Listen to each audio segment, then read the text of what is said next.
झलकारी बाई बचपन से ही बहुत साहसी थी। उनके साहस की गाथाएं उनके गांव में बहुत प्रचलित थी। एक बार उनका सामना एक शेर से हुआ जंगल में लकड़ियां काटते समय। उन्होंने अपनी कुल्हाड़ी से बचपन में ही शेर को काट डाला। उसके बाद उनके गांव में डकैतों ने आक्रमण किया और डकैतों को उन्होंने अपने साहस से अपने गांव से भगा दिया। झलकारी बाई के पिताजी ने उन्हें युद्ध कौशल की सारी बारीकियां सिखाई। झलकारी बाई भी बड़ी होकर एक साहसी योद्धा बनी। झलकारी बाई का विवाह झांसी की रानी लक्ष्मीबाई के सेना के सेनापति से हुआ और वह झांसी की रानी से मिलना चाहती थी। एक बार उन्हें यह मौका मिला। वो लोग माँ गौर की पूजा में गई थी। वहां पे जब वह झांसी की रानी के सामने गई तो रानी लक्ष्मीबाई अवाक रह गई। उन्होंने देखा कि अरे ये तो मेरी हमशक्ल है। तो उन्होंने उनसे बातचीत की और उन्हें उसकी साहस, उनके पराक्रम के बारे में पता चला तो रानी लक्ष्मी ने झट से उन्हें अपनी दुर्गा सेना में शामिल कर लिया और राज्य में ही सभी बारीकियां उन्होंने युद्ध कौशल की सीखी। इस प्रकार वह दुर्गा सेना की सेनापति बनी झलकारी बाई। तो उनकी मैं आपको एक जैसे वो वीर गति को प्राप्त हुई उनकी एक छोटी सी कहानी है। एक बार सभी लोग बैठे होते हैं जो रानी के विश्वास पात्र होते हैं। बाहर अंग्रेजों ने किले को चारों तरफ से घेर लिया है। अब सबके मन में ये चल रहा है कि अब तो हम चारों तरफ से घिर गए हैं, आगे की क्या योजना है।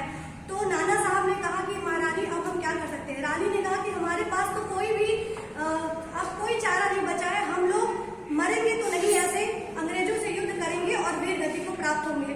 नाना साहब ने कहा नहीं रानी माँ, हम आपको इस तरह से मरने नहीं दे सकते हैं। कुछ योजना बनाइए और आप यहाँ से बाहर जाइए और अपनी अस्त्र शस्त्र और सेना के साथ वापस आइए। तब तक उधर से झलकारी बाई का आगमन होता है। झलकारी बाई कहती है रानी माँ प्रणाम।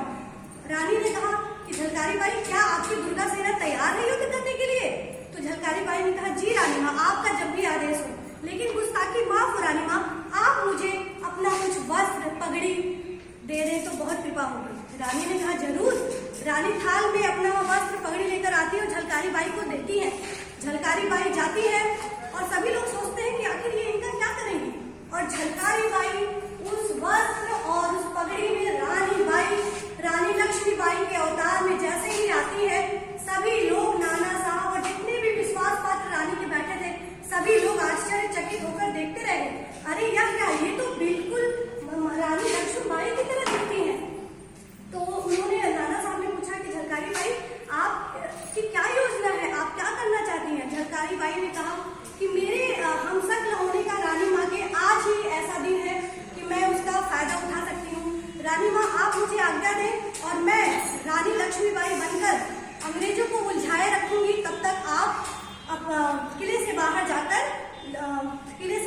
अपनी सेना और अपनी अस्त्र शस्त्र को इकट्ठा करके फिर से युद्ध के लिए तैयार हो सकती हैं। रानी बाई ने कहा नहीं, मैं तुम्हें इस तरह से मरने नहीं दे सकती। झलकारी बाई ने कहा रानी माँ, आप ही ने तो सिखाया है कि हमें अपने देश के लिए, अपनी मिट्टी के लिए, अपने राज्य के लिए वीर गति को प्राप्त हो जाना ही हमारा धर्म है। तो रानी माँ ने उनकी बात मान ली और झलकारी बाई अपनी दुर्गा सेना के साथ किले को खोलते हुए सभी अंग्रेजों से युद्ध में लड़ने के लिए चली गई। और इधर रानी माँ अपने बेटे को दामोदर राव को लेकर के किले से बाहर चली जाती है और अंग्रेज उनको रानी लक्ष्मीबाई समझकर उनसे युद्ध करते हैं और युद्ध करते करते उनको बहुत बुरी तरह से घायल कर देते हैं, लेकिन वो उन्हें पकड़कर ले जाते हैं। तब तक वो जिंदा थी। जब अंग्रेज बहुत खुश होते हैं कि अरे हमने तो रानी लक्ष्मीबाई को जिंदा पकड़ लिया, क्योंकि वो वही चाहते थे। और वो बोलते हैं कि बहुत देखा रानी लक्ष्मीबाई, हमने तो आपको जिंदा ही पकड़ लिया। तो वो हंसती है और बोलती है कि अरे हमारी रानी माँ को जिंदा पकड़ना इतना आसान तो नहीं है। हमारी रानी माँ को तो आपको तो उनका शव भी नहीं मिलेगा। अंग्रेजों ने बोला अरे तो ये कौन है। अंग्रेज अपनी सभा में गए, सबको बुलाए, कोई इसको पहचानता है। तो वहां से आए सबने देखा, कोई नहीं पहचानता। तो उसमें से एक ने बोला अरे ये तो वहां के सेनापति की पत्नी झलकारी बाई है। अंग्रेज मायूस हो गए और तब तक झलकारी बाई वीर गति को प्राप्त हो गई थी और उन्होंने अपनी इस गाथा से, इस साहस से, इस पराक्रम से रानी लक्ष्मीबाई के साथ अपना भी नाम इतिहास के पन्नों में दर्ज कर लिया। रानी लक्ष्मीबाई का नाम तो हर बच्चा जानता है, वो तो हमारी दिल में बाई भी